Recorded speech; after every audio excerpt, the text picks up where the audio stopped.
ಮಾನ್ಯ ಮುಖ್ಯಮಂತ್ರಿಗಳೇ, ನಿಮ್ಮ ರಾಜಕೀಯ ಸ್ವಾರ್ಥಕ್ಕಾಗಿ ಕರ್ನಾಟಕದ ಮತ್ತು ಕನ್ನಡಿಗರ ಹಿತಾಸಕ್ತಿಯನ್ನ ಒತ್ತೆ ಇಡಬೇಡಿ. ಎಲ್ಲೂ ಹೋಯ್ತು ನಿಮ್ಮ ಸ್ವಾಭಿಮಾನ? ಮುಖ್ಯಮಂತ್ರಿ ಉಪಮುಖ್ಯಮಂತ್ರಿಗಳೇ, ನೀವು ಹೇಳಿದ್ರಿ ಕೋಗಿಲು ಲೇಔಟ್ ಅಕ್ರಮ ಅಂತ ಹೇಳಿ. ಅಕ್ರಮವನ್ನ ಯಾಕೆ ಸಮರ್ಥಿಸ್ತೀರಿ?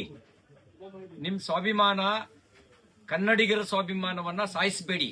ನಿಮ್ ರಾಜಕೀಯ ತೆವಲಿಗೆ, ನಿಮ್ ರಾಜಕೀಯ ಸ್ವಾರ್ಥಕ್ಕೆ. ನಿಮಗೆ ರಾಜಕೀಯ ಅನಿವಾರ್ಯತೆ ಇರಬಹುದು. ನಿಮಗೆ ರಾಜಕೀಯ ಅನಿವಾರ್ಯತೆಯಲ್ಲಿ ಕೇರಳದ ಅಕ್ರಮವನ್ನ ಸಮರ್ಥಿಸುವಂತ ರಾಜಕೀಯ ಅನಿವಾರ್ಯತೆ ನಿಮಗಿರಬಹುದು. ಕನ್ನಡಿಗರಿಗಿಲ್ಲ, ಕರ್ನಾಟಕಕ್ಕಿಲ್ಲ. ಅಕ್ರಮ ಅಂತ ಆದ್ಮೇಲೆ ಅದನ್ನು ಸಮರ್ಥಿಸುವ ಅವಶ್ಯಕತೆ ಇಲ್ಲ. ಮೊದಲನೇ ದಿನ ತೋರಿಸಿದ ವಿಶ್ವಾಸದ ಮಾತು ಈಗ ಯಾಕೆ ಮಂಕಾಯ್ತು? ಈಗ ಯಾಕೆ ಸಮರ್ಥನೆ ಮಾಡ್ತೀರಿ? ಅಕ್ರಮ ಅಕ್ರಮವೇ. ಅಕ್ರಮಕ್ಕೆ ಬೆಂಬಲಿಸುವ ಅವಶ್ಯಕತೆ ಇಲ್ಲ. ನಾನು ಕನ್ನಡ ಪರ ಹೋರಾಟಗಾರರಿಗೆ ನಿಮಗೊಂದು ಮಾತನ್ನು ಕೇಳಲಿಕ್ಕೆ ಬಯಸ್ತೇನೆ. ನಾವು ಮಾತಾಡಿದ್ರೆ ರಾಜಕೀಯ ಆಗತ್ತೆ, ನೀವು ಮಾತಾಡಿದ್ರೆ ಅದು ರಾಜಕಾರಣ ಆಗಲ್ಲ.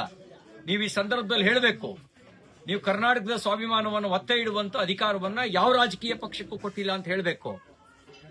ಇಲ್ಲಿ ಕೇರಳದ ಸಂಸದ ಬಂದು ಕರ್ನಾಟಕಕ್ಕೆ ಪಾಠ ಹೇಳುವ ಅವಶ್ಯಕತೆ ಇಲ್ಲ. ಆ ಕೇರಳದ ಸಂಸದ ಇಲ್ಲಿ ಬಂದು ಭೇಟಿ ಕೊಡ್ತಾನೆ, ಇಲ್ಲಿ ಪಾಠ ಹೇಳ್ತಾನೆ ಅಂತ ಹೇಳಿದ್ರೆ ಅದು ಕರ್ನಾಟಕದ ಬಗ್ಗೆ ಅವನು ಪ್ರಶ್ನಿಸ್ತಕ್ಕಂಥ ಮಾತಾಡ್ತಾನೆ ಅಂತ ಹೇಳಿದ್ರೆ ಅಕ್ರಮಕ್ಕೆ ಯಾರೂ ಬೆಂಬಲಿಸುವ ಅವಶ್ಯಕತೆ ಇಲ್ಲ. ಅಕ್ರಮ ಅಕ್ರಮವೇ. ಅದು ಕೇರಳದವರು ಮಾಡಿದ್ರು ಅಕ್ರಮವೇ, ಕರ್ನಾಟಕದವರು ಮಾಡಿದ್ರು ಅಕ್ರಮವೇ, ಯಾರು ಮಾಡಿದ್ರು ಅಕ್ರಮವೇ. ಹಾಗಾಗಿ ಮುಖ್ಯಮಂತ್ರಿ ಉಪಮುಖ್ಯಮಂತ್ರಿಗಳಿಗೆ ಆಗ್ರಹ ಮಾಡ್ಲಿಕ್ಕೆ ಬಯಸ್ತೇನೆ, ನೀವು ಕರ್ನಾಟಕ ಮತ್ತು ಕನ್ನಡಿಗರ ಹಿತಾಸಕ್ತಿಯನ್ನ ಕಡೆಗಣಿಸಿ ರಾಜಕಾರಣ ಮಾಡಿದ್ರೆ ಕರ್ನಾಟಕದ ಜನ ಸಹಿಸೋದಿಲ್ಲ, ಕ್ಷಮಿಸೋದಿಲ್ಲ. ನೀವು ಆ ರೀತಿ ನಿಮ್ಮ ರಾಜಕೀಯ ಲಾಭಕ್ಕಾಗಿ ಕರ್ನಾಟಕದ ಸ್ವಾಭಿಮಾನವನ್ನ ಒತ್ತೆ ಇಡುವಂತ ಕೆಲಸವನ್ನ ಮಾಡಬೇಡಿ ಅನ್ನುವಂತ ಆಗ್ರಹವನ್ನ ಈ ಸಂದರ್ಭದಲ್ಲಿ ಮಾಡಲಿಕ್ಕೆ ಬಯಸ್ತೇನೆ.